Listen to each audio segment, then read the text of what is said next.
ওকে ছাগল নিয়ে এসে কুমির আব্বা ছাগল কিনছি, চিন্তা করছি শ্বশুর বাড়ি বই থাকবো, এ জায়গায় বইও কিছু ইনকাম করি। এইমাত্র কিনলাম, পানির দরে কিনছি 15,000 টাকায়। কালকে বাজারে উঠাইয়া মনে করেন খালি বাচ্চা দুইটাই বেচতে পারবো 15,000 টাকা, ছাগল তো দূরের কথা, সব মিলিয়ে মনে করেন 20,000 টাকা নেবে চলো। আব্বা মেয়া তোমার ভিতরে ইমান আমল বলতে আল্লাহ কিছু দে নাই। তোমার দ্বারা মাইয়াটা দিয়া আমি গু খাইছি, গু কি কই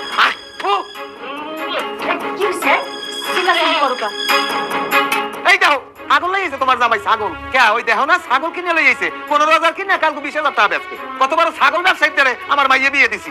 জামাই বাবাজি তোমার কি জ্ঞান বুদ্ধি বললা কিছু নাই? তোমার তো খালি পায়ে ধরতে বাকি রাখছি। তোমার এত কইরা কইলাম তুমি যে ছাগল ব্যবসায়ী এটা কেউ জানতে দিও না। শ্বশুর বাড়ি আইয়া তুমি ছাগল ব্যবসা শুরু করে দিলা, মান ইজ্জত তো কিছু রাখলা না জামাই। মা হেরে কিছু করে লাভ আছে? হের কি মান ইজ্জত কিছু আছে? হে নিজে তো একটা ছাগল, এর লাগে ছাগল নিয়ে আইছে। একটা থাপ্পড় মারবো, এমন জোরে কান পাশাই থাপ্পড় মারবো মগজ বাইরেই ধরে দেবে। আহম্মক জানি কোথার, কার সামনে কি কথা বলো? আর আপনারা কি হইছেন কি? আপনারা হেডাম হয়ে গেছেন? কয় কোটি টাকার মালিক হইছেন? হ্যাঁ কত টাকার মালিক হইছেন আপনারা? খুব বিত্তশালী মনে করেন আপনি, করে না? কি আছে আপনাকে কোন তো? আমি যে বিজনেসটা করি, বিজনেসটা যারা করে এরা কোটি কোটি টাকার মালিক, লাখ লাখ টাকা যাদের আছে, কোটি কোটি টাকা যারা আছে তারা এই ব্যবসার সাথে জড়িত। কিন্তু সমস্যাটা এই জায়গায় না, সমস্যাটা হইলে আপনাকে মাইন্ডসেট আপে। কারণ আপনারা সবাই একই রকমের, বুঝছেন? সবাই আপনারা একই রকমের কথা আমার দিন দিন শুনাইতেছেন। আপনারা আমার সব জায়গায় ছোট করছেন। আমি সিএনজি ড্রাইভার, অথচ আপনারা আমার কইছেন প্লেনের ড্রাইভার।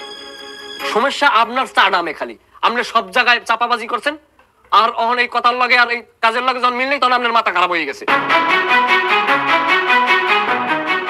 আপনাকে তো একটা জিনিস নিয়ে গর্ব করা উচিত যে আমার জামাই আমাদের বাড়িতে আসছেও সে ইনকামের উপরে আছে। আপনাকে তো আমার নিয়ে গর্ব করা উচিত, বরং আপনারা আমার নিয়ে গর্ব করেন না। আপনারা আমার উপর ব্লেম দেন, আপনারা আমার হাস্যকর পত্র বানাই এলাইছেন, আমার ব্যবসাটা আপনারা শুরু করে দেখছেন। কিন্তু আমার যে ইনকাম ওইটা হয়তো কষ্ট পাইবেন, এটা আপনারও নাই। আপনারা খুব মান সম্মান লই আছেন না? এই আপনি এত বারবার কোন মান সম্মান, আপনার কোন কচুর মান সম্মান আছে? মেয়ার 3বার নিজে নির্বাচনে দাঁড়াইছেন, একবার হইতে পারেন না, আপনার জামানত বাজেয়াপ্ত হয়েছে, লজ্জা করেন আমি আপনার? আপনাদের লজ্জা থাকা উচিত। আপনাদের মতো মা বাপের লাগিয়া অনেক মাইয়েরা হাত বাতারি হয়। আপনাকে বাড়ি থার আর ইচ্ছে নাই, বুঝলেন? আউশ আমার মিটে গেছে। এই তুই যদি আমার সংসার করতে চাও, তুই যদি আমার ঘরে থেকে আমার ভাত খাইতে চাও, আগামীকাল 10টা পর্যন্ত তোর টাইম দিলাম। যদি ভালো লাগে 10টার ভিতরে আমার বাড়িতে উপস্থিত থাকবে, আর যদি ভালো না লাগে 4টের ভিতরে তুই তোর তালাকটা পাই যাবি। মনে রাখবি। যাবি? যাবি? মুই যামু। এখন যাবা? তাই গেলে খারাই দিস ছাগল খেদা। ও বাবা বাবা বাবা, আসলে কি তোমার জায়গায় তোমার ব্যবসাটাই আসলে ঠিক আছে। আমি মানুষের দ্বারে অতিরিক্ত চাপা মারতে যাইয়া আসলে নিজের দ্বারা নিজের দোষী হয়ে গেছি। বাবা মনে কিছু করো না, তুমি ঘরে নাও।